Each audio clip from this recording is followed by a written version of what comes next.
சட்டம் இப்போ முதல்ல மாதிரி இல்லை. முக்கிய குற்ற சட்டங்கள் எல்லாத்தையும் மாற்றிட்டாங்க. ரொம்ப ஸ்ட்ரிக்டாக இருக்குது. உங்கள் குடும்பத்தில் இருக்கவங்க, உங்களுக்கு கல்யாணம் ஆயிருந்தால் உங்கள் பொண்டாட்டி, உங்கள் பிள்ளைங்க கூட இருக்க எவனும் எங்கேயும் வரமாட்டான்.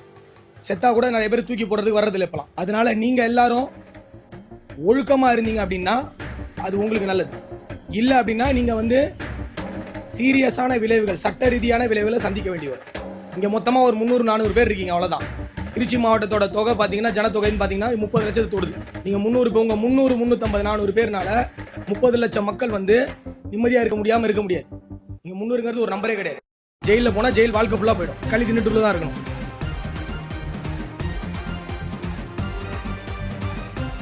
ரெண்டாவது, சமூகத்தில் அமைதி நிலவணும். அமைதி நிலவுனா இந்த குடிச்சிட்டு போய் பக்கத்து தெருவில் சண்டை போடுறது, இல்லை அவன் தெருவில் அந்த பைக் ஓட்டிட்டு போய் இடிக்கிறது, அங்கே அடிச்சுக்கிறது, வெட்டிக்கிறது, இந்த ஜல்லிக்கட்டில் பிரச்சனை பண்ணுறது, கோயில் திருவிழாவில் பிரச்சனை பண்ணுறது, ஆடல் பாடலில் பிரச்சனை பண்ணுறது, இல்லை சாயங்காலம் ஒன்றா உட்காந்து குடிக்கிற இடத்துல பிரச்சனை, இந்த மாதிரிலாம் பண்ணிட்டு இருந்தீங்க அப்படின்னா நீங்கள் யாரும் நிம்மதியாக இருக்க முடியாது. பார்த்துக்கோங்க. This is a new beginning,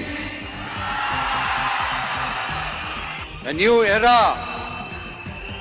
of a real secular social justice starts now.